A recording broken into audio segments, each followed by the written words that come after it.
Kichi, where I like to bring a topic up on how do we position ourselves with this of being sovereign and one being autonomous in the United States.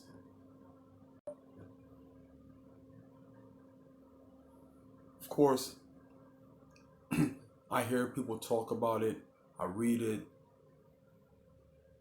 and people use the word nation.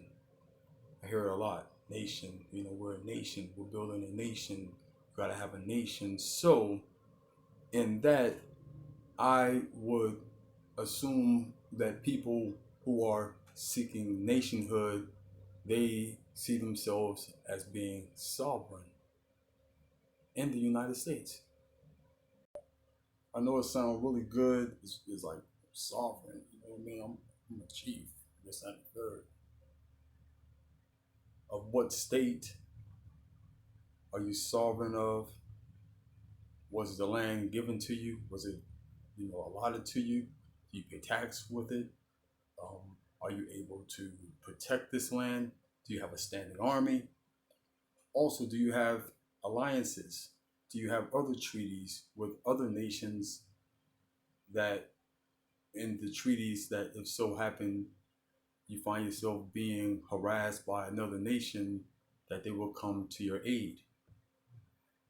I mean, have anyone actually seen or heard, or is that actually happening to some of these nations, or these nations here in the United States? I mean, I know a lot of them. Do they have seats in the UN? I mean, like prominent seats in the UN where they can make decisions. And I've heard of um, the Washingtons have a seat in the UN. Somebody can clarify that or help me out with that, please. Clear that up for me. Because being sovereign to me, that's saying that you're supreme, you're at the apex.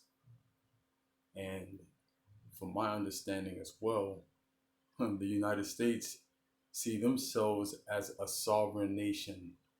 And this nation here, the United States, this is a warring nation. They love to show their power. So for any people here who see themselves or position themselves in that of being sovereign, there's a lot to consider, even to the point of being self-sufficient in your resources, having control of your natural resources, um, having your people really have fully trust in your wisdom, in your capabilities. Are you in a position that you are doing that? Well, I know before the Europeans came here and start appointing chiefs, so they can kind of what's the word I want to say? Not bully them, but sway them in selling land. You see, and I'm forgetting my whole topic here. Wow, dang, my mind really just be racing away. We were known as, I gotta say it in English terms, but of the Mississippian chiefdoms, where every man, every woman were head of their own house. We were accountable in our own actions. We wanted for our people what we wanted for ourselves. We were an egalitarian people. And this is my definition. This is how I see myself as being or practicing an autonomous lifestyle. And actually, there is no real difference. Once again, I'm talking about the microcosm and the macrocosm because I'm able to still defend my home front. I am able to practice my own vices if I so desire. The key thing is long as you don't bring harm to others or bring anyone down in your endeavors. We also had due process, meaning if we had a grievance with another family before we went to war with them, we went to them. We made our declaration. And after we finished, it was up to them to say, all right, this is how we're going to handle this. We're going to give you 10 horses. And we got Day Day right here. And you mean Day Day smacked your sister? All right, hold on. Wait. All right, you want to rumble, Day Day? All right, y'all gonna rumble. Ain't nobody jumping in this. That's how we handled it. We didn't think about trying to take no one's life. We didn't go that. I mean, someone had to really, really do something extreme to make one of us actually think on that level of making a person permanently cease to exist. To be sovereign means you have to dominate and subjugate and maintain that status in order for your nation to survive and thrive. Being autonomous, we don't intrude in any other people's affairs. Once again, we're capable of handling and conducting our own business. As a matter of fact, that's where the term mind your own business comes from. And it's not saying we're not being neighborly, not talking to your neighbors. It means doing you, focusing on what you gotta do. And when it's time to come together and move on a collective wave, that's what we do. That's what being autonomous. That's what it was of us being the land of the chiefdoms. One more thing. When we did go to war and lives were lost, lives were taken, and families lost loved ones, we had in our customs unwritten where we adopted that family or we compensated. We sent some of our family members to that family to let they keep their family growing.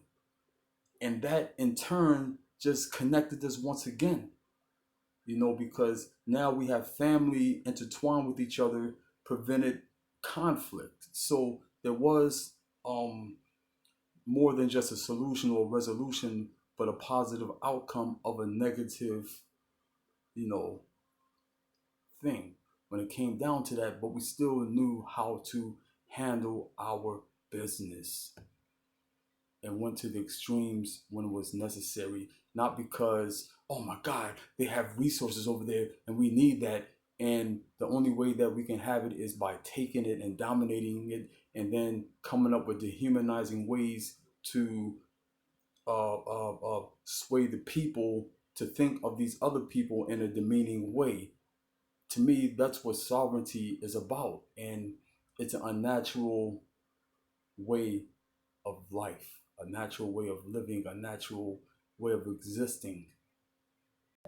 So, my copper cousins, as we learn and grow to be more responsible and be accountable of our actions, the earth, she will respond. And those who are practicing it, they'll see themselves, yes, most definitely, be put on with more responsibilities. Because that old cliche say that niggas hate responsibility. That's why they try to stay at the status quo. No, we're gonna break that. We're gonna break that barrier. We're gonna be able to take on more responsibilities because that's what we are born to do. I had a great day today. Had a nice walkabout. Seen a red-tailed hawk fly high in the blue sky. The trail was a bit muddy and slippery, but it was a great walk. I was out there for like maybe 3 hours. It was nice. Should be putting this on YouTube. Until then, my friend, tell it there.